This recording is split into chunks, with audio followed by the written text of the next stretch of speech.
All right, what's up, guys? Today we have Tyler Weare.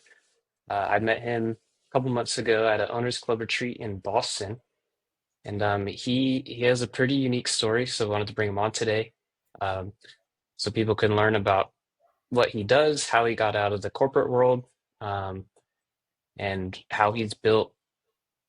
He calls it poor man's multifamily. He's built a mini empire off mobile home parks, and it's pretty cool to know. It's unique because I don't hear a lot about it. And so I guess to start, Tyler, you came from an accountant background, right? That was your W-2 job. Yeah, that's right, Dustin. Yeah. And where was how you had been an accountant for a while, like several years, like 5 or 6, if I remember right. Yeah, I worked at the accounting firm for 7 years. Man. And then so I know I'm going off memory from Halloween, so correct me if I'm wrong. But you've been doing it a while, kind of just getting tired of it, and you wanted to see a way that you can essentially just get out, be your own boss, right?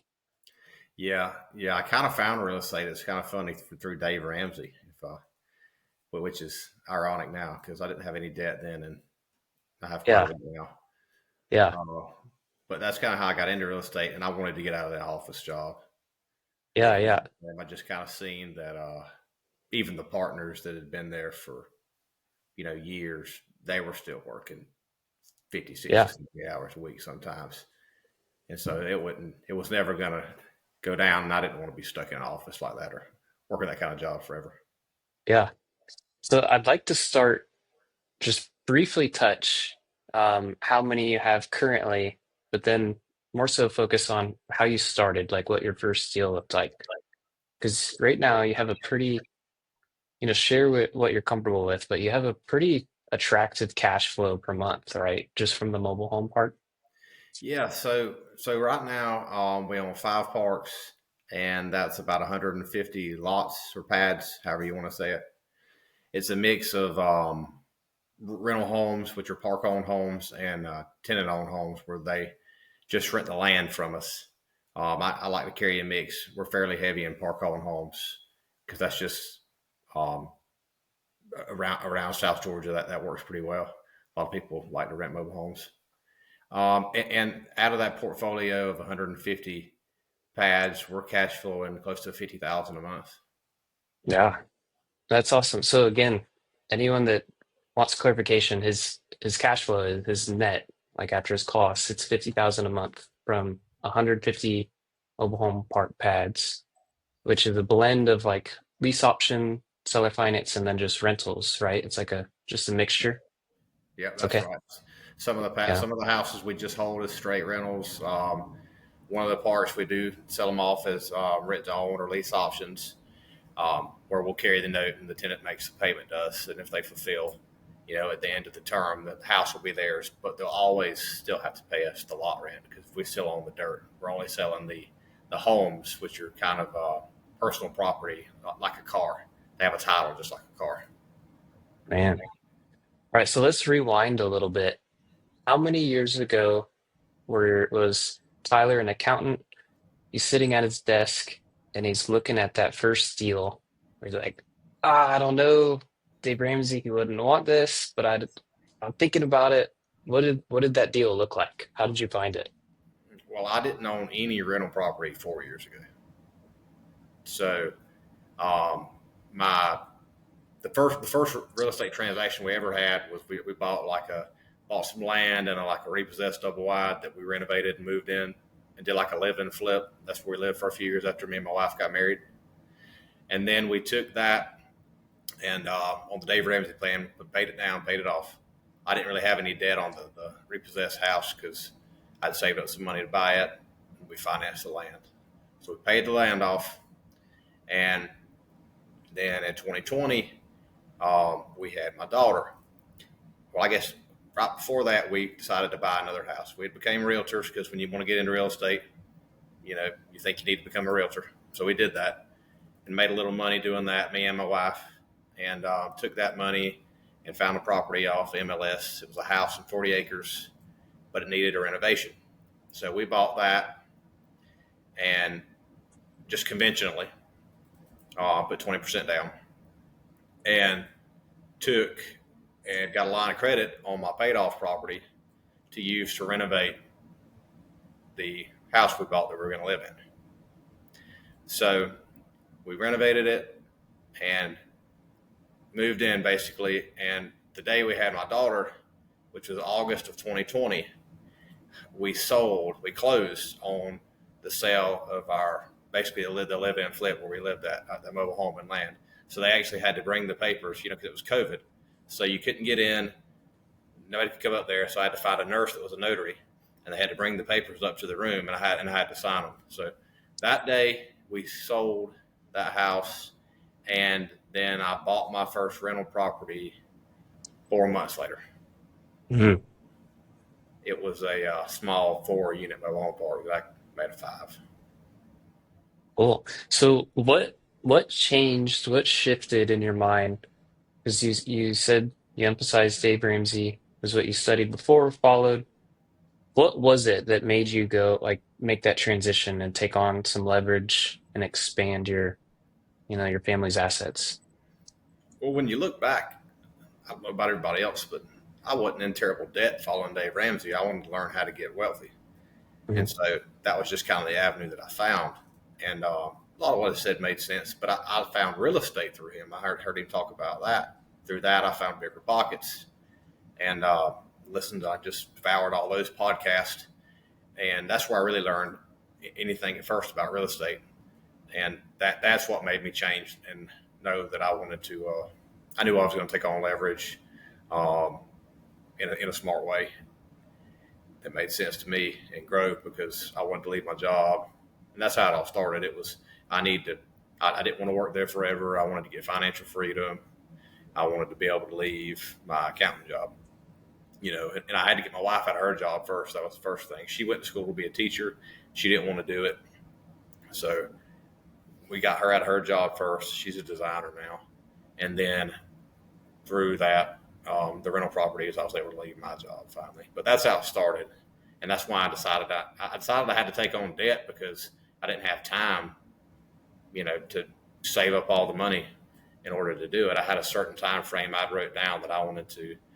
I think it was like $5,000 a month at the time. If I could make $5,000 a month by a certain date, by having this many properties, then I could leave my job. Yeah. Yeah, that makes sense. So, all right, you bought the 4 pads, mobile home park pads, and you said you turned it into 5. Yep. So my first purchase was I had my daughter, and then I knew I wanted to do something else, but I was actually at first not looking for mobile home parks. I was looking for I had that goal that I wanted to not have another tax season basically, which was like 2 years out. But I was trying to buy individual mobile homes on lots because I didn't really want to home mobile home parks. Mobile homes cash flowed better in my area, which is why I kept bringing that up instead of just regular houses. Because like a renovated mobile home here, the rent disparity in a mobile home and a house was only like $300 or something like that. I mean, it was negligible when a house was going to cost me what I could buy 3 mobile homes for one house. Hmm. So I went that route, but it was taking me forever to try to find, just like I went to go find a distressed mobile home park owner. Well, I was trying to find, 50 distressed individual mobile home owners that I was going to renovate all, you know, and basically burr out of them was the goal. So when I realized that wasn't going to happen after my daughter was born, I was like, I got to do something quicker. That's when I started cold calling these people and bought that 4 unit that I was able to make a five right there, kind of close to our house. That's cool. So you said you were cold calling people, right? Yeah. You're just, and then these are off market. Yeah. The funny thing about it is, and this is not at all how it works, but my first cold call, I bought that 4 unit. And then Yeah, then I called every other park before I ever bought anything else. But my first time I ever cold called somebody was the guy that owned that 4 unit little mobile home park, and he ended up selling it to me. man. Yeah, it's definitely not how it usually pans out, but Mhm. it's cool how I think one of my first wholesale deals was like that. It just kind of unfolded, just luck of the draw. Okay, so with those 4, because I know you do a blend, you lease option those, or what exactly did you do with them? So on that property, I owned some land that touched it. So Mhm. I was able to get it replatted and be able to bring in a fifth house where they could only have four before because they didn't have enough acreage. So, um, and to answer your question directly first, no, I don't. I didn't. I just rent those. So I hold those houses and rent them out as rental houses. Okay. Those five in that park. But on that deal, that's how I was able to add the fifth unit. Yeah. Okay. And then after you bought those, stabilized, got comfortable with it, how long was it before you made your next purchase, and what was that purchase? So that first deal, I bought it in basically January because I closed on it at like the end of 2020, like December 22nd or something like that, 2020. So we bought it, renovated the units, did some evictions, and that first deal I actually was part seller finance. So because I had some cash from the sale of my paid off property, I think I put 50 down, and he seller financed 60 for 12 months, and I was going to actually do a burn, refinance it. But at the end of it, 12 months later, I was renovated. Um, but I was already looking at the next mobile home park. So it was about a year later before I refinanced, I was looking at another park. So instead of burning out of that, I had saved up the money from the sale of my other house and through some of the cash flow, and I paid him off. Paid him $60,000. That property was paid off in February of 2022. So I got that in 2021, and a year later, a year and a month, I bought my first real mobile home park, which was like 40 pads. Man. All right. So the 40 pads, where's that located? And was it a creative deal, cash deal? This was it was a cash deal, but okay, basically it was a cash deal, but I didn't put anything down on it. So basically, I was able to use cross collateralization with my other Mm, property to not come out of pocket for any money on this purchase, which is why I said I didn't refinance. I just kept the asset instead of taking a mhm. payment on. I used it um, with that lender. It's just a community bank that I have a relationship with here. I've formed one through the years now, and they were able to let me do that. And I still do that to this day. I'll use as long as they're in the right position, they lean 85% loan to value. So So you took just to reiterate, you took the 5 pads, yeah, it was paid off, bunch of equity, and then when you're about to buy the 40, the lender, was it a DSCR, and then yeah, just a basically, cross collateralized DSCR? yeah.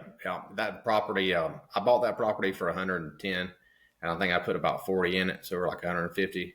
And when it had it appraised for that, they had to do an appraisal. It appraised for 275 after the renovations and the rate increases. So then they leaned that property, and I still had a lot of equity in it, because I don't know. I think like 825 times whatever 15% 825 is the lien they took against it. Yeah, man. All right, so you bought 40. How long did it take you to get all those stabilized? Like, was it turnkey, or was it a mess and you had to go in there and clean a bunch up? The houses were in pretty good shape in the 40. Um, it was a tired landlord before. I almost didn't even call this guy. This was also a direct to seller. I haven't ever bought a property that wasn't direct to seller. Um, I called all the other parks. This is like when I knew I wanted to buy another one. Like I said, my first cold call, I bought that 5 unit property. Then, probably 6 months in, I knew I had to grow and buy more. So as soon as I felt comfortable enough to move forward, I started reaching out to other mobile home parks owners, basically all of them that were in my radius. Mhm. Um, and I didn't. I got shut down. No, no, no, no, no. And the last one that I kept avoiding because it had just transacted about a year ago. It was a tired landlord. Um, they'd kept the property in pretty good shape, but they just had never raised rents in like forever. So the houses and everything were in good shape, but it had just sold, and I knew the people that bought it, so I didn't. I just didn't even call them. Somebody told me they may be interested in selling it, and I just kept putting it off. I was like, I know it's not going to be a good deal because he just bought it for, he just bought it for 800. I know he's not going to sell it for that much less. So I finally called him. It was the last person I could call, and he was interested in selling it, and we were able to work out a deal. So the houses were still in pretty good shape, but they hadn't really done the work you would have had to do because at the price they bought it for, you had to raise the rents, and they just didn't do it. And so they were having a lot of cash flow problems because the rents were under like $400 a house some places, in 30 or 40 lots. If you're under $400, it's pretty significant. Yeah. So that's the first thing we went in and did. We went in and made sure everything was in good shape, and then we didn't even raise them to market, but it was still a significant raise for where it was. Yeah. That's So that good value add. you had. Mm-hmm. Yeah. And it had empty lots too, so that's the second part of it. So when you say, I would say it's stabilized now, but I still have lots in that park that I can put houses on. Um, but we grew the revenue from, I think when we took over, the revenue was at like $8,500, and now it's at 20,000 a month revenue. I think 21. So we're in a good spot with there now, and kind of focus on the What other this. from that park, what's your net cash flow? The 40 each About month. 10 to 11,000. That's pretty cool. Like anyone listening, they can get a 40 pad park and that essentially cover your living expenses for a lot of people. Let's fast forward. Okay, you're at 150 now. You can kind of do whatever you want, right? Like with your life. So what would you call as your official, like an owner's club, we're calling it an Everest, like your 5-year goal, something you attach meaning to, like that when you achieve, you know, you're going to be excited about. Like what are you calling that currently? Well, I wanted to give people um, affordable home ownership alternatives through mobile home parks. Is basically what I'm calling that, and that's going. And I think I'm looking to do that for 481 people. So I'm looking to grow by 481 pads. Um, Hoping to get my company's cash flow at that point to about 200,000 a month is what it would be. And that can vary depending on as far as how many parks that would include can vary. But we're looking to buy parks that are 40 pads and up in Tallahassee, Gainesville, and the Orlando areas. Okay.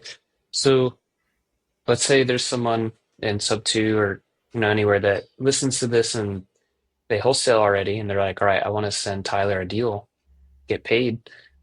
Um, Absolutely. what would the buy box look like even more granular? Like at least 40 pads and up, Gainesville, Tallahassee, just that central North Florida pocket. What other little details should they know to send you a deal that it's going to meet your requirements? Okay, if you don't have any more information than the 40 pads and it's in those locations, that's enough for me to look at it. But um, as far as other information they'll need to know like how many park on versus tenant owned homes, what is the vacancy. I would shy away from. I don't want to have a 40 pad infill, which means a park that's got 40 pads but doesn't have any houses on it. So like I don't want anything with less than 50% vacancy as far as lot vacancy. If the Yeah. homes are just empty, that's fine. But if we need to bring in, 60% of the homes, like 60% of the lots are empty, that's probably not going to be a deal for us right now because it's too Yeah. heavy of a lift. Yeah. Yeah. That makes sense. Let's say someone they heard this, they found it. What's the best way to either learn more from you or get a hold of you to send you a deal? Like Instagram, Facebook, anything? Yeah, you can reach out on my Instagram. Is at Tyler Weare Real Estate, and I check my messages there all the time. So that's the best place to contact me with anything you need. Yeah. And I know Pace has poked around about a workshop at one point. Do you have any ideas or plans for doing the workshop? Teaching Yeah, people about all this? yeah, there definitely is. Poor Man's Multifamily is going to be a workshop where we come and I teach about how to go find parks and what parks I'm looking for and how I can help you buy parks and we can partner on them. And that's going to be, we'll go actually take a day and we'll go down to my parks in South Georgia and we'll walk them. And so you can see like what a mobile home park actually looks like. Some people aren't aware. It's not always a bright and shiny object. Um, Sometimes there may be a pothole in the road, but we'll go and we'll tour those parks, and you'll see what they actually look like and learn about them in person. And it's probably going to be, I don't have a set date yet, Dustin, but we're looking at doing it this coming year, the first 6 months. Yeah, yeah, that's exciting.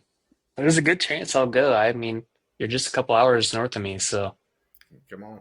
It'll definitely be yeah, on my Instagram, though. I'll advertise it on there. So if everybody follow me at Tyler Weare Real Estate, and you'll see it on there before we do it. yeah. Okay, cool. I guess then lastly, what is one tip for anyone listening that's in the corporate world and they're something you wish you knew back then that you know now that you could like transfer some info over to someone that wants to get out of that W-2 world? That's not as scary as you think it is. The scariest thing I ever did was leaving my job. Just because nobody in my family was an entrepreneur, nobody in my family was in real estate or anything like that. And there comes a point when you just have to take the jump. I wouldn't suggest not having any income and quitting, but if you're close enough, it's really not that scary. That was the scariest part to me, is leaving and not knowing what my paycheck was going to be. But so I had to like get my reserves in order and everything to make myself justify leaving. But it's really not as scary as you think it is. And if you're any good at your job, you're going to be in demand anyway. You can always go get it back. Yeah, yeah, it's so true. Well, I appreciate you having on, man. We'll definitely do this and again in a couple months because I'd love to track what you're up to. Yeah, Yeah, I for sure. appreciate you Look having forward to giving on. you all an update. Appreciate you having me, Dustin.